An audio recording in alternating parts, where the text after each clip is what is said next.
ದರ್ಶನ್ ಪತ್ನಿ ವಿಜಯಲಕ್ಷ್ಮಿಗೆ ಅಶ್ಲೀಲ ಕಮೆಂಟ್ ಹಾಕಿದ್ದ ಪ್ರಕರಣ ಸಂಬಂಧ ಬಂಧಿತರ ಸಂಖ್ಯೆ 8ಕ್ಕೆ ಏರಿದೆ. ಇದೀಗ ಆರೋಪಿಗಳ ವಿರುದ್ಧ ಸಿಸಿಬಿ ಸೈಬರ್ ಕ್ರೈಂ ಪೊಲೀಸರು ಚಾರ್ಜ್ ಶೀಟ್ ಸಲ್ಲಿಸಲು ಸಿದ್ಧತೆ ನಡೆಸುತ್ತಿದ್ದಾರೆ.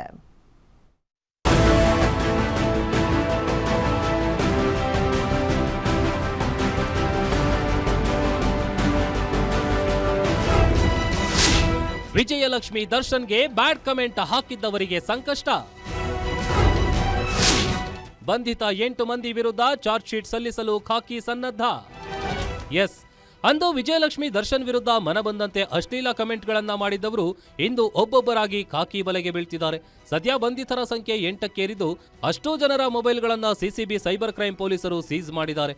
ಅಷ್ಟೇ ಅಲ್ಲ, ಎಫ್ಎಸ್ಎಲ್ಗೂ ಕಳಿಸಿಕೊಟ್ಟಿದ್ದು ಟೆಕ್ನಿಕಲ್ ಎವಿಡೆನ್ಸ್ ಕಲೆಕ್ಟ್ ಮಾಡ್ತಿದ್ದಾರೆ. ಇನ್ನು ಈ ಕೇಸ್ನ ಪ್ರಮುಖ ಪಾತ್ರ ಅಂದ್ರೆ ಅದು ಎಫ್ಎಸ್ಎಲ್ ರಿಪೋರ್ಟ್. ಇದು ಇನ್ನೊಂದು ವಾರದಲ್ಲಿ ಬಯಲಾಗಲಿದ್ದು, ಇದರ ಆಧಾರದ ಮೇಲೆ ಚಾರ್ಜ್ ಶೀಟ್ ರೆಡಿ ಮಾಡೋಕೆ ಖಾಕಿಗಳು ಕಾಯ್ತಿದ್ದಾರೆ. ಯಾಕಂದ್ರೆ 60 ದಿನದೊಳಗಾಗಿ ಸಿಸಿಬಿ ಸೈಬರ್ ಪೊಲೀಸರು ಚಾರ್ಜ್ ಶೀಟ್ ಸಲ್ಲಿಸಬೇಕಿದೆ. ಸದ್ಯ 8 ಜನರನ್ನ ಮಾತ್ರ ಬಂಧಿಸಿರೋದ್ರಿಂದ ಚಾರ್ಜ್ ಶೀಟ್ ಸಲ್ಲಿಕೆಯಾದ ನಂತರವೂ ಕೂಡ ಪೊಲೀಸರು ತನಿಖೆ ಮುಂದುವರಿಸಲಿದ್ದಾರೆ. ಈ ಪ್ರಕರಣದಲ್ಲಿ ಹಲವರು ನಾಪತ್ತೆಯಾಗಿದ್ದು, ಸಿಸಿಬಿ ಪೊಲೀಸರು ಅವರ ಬೆನ್ನು ಬಿದ್ದಿದ್ದಾರೆ.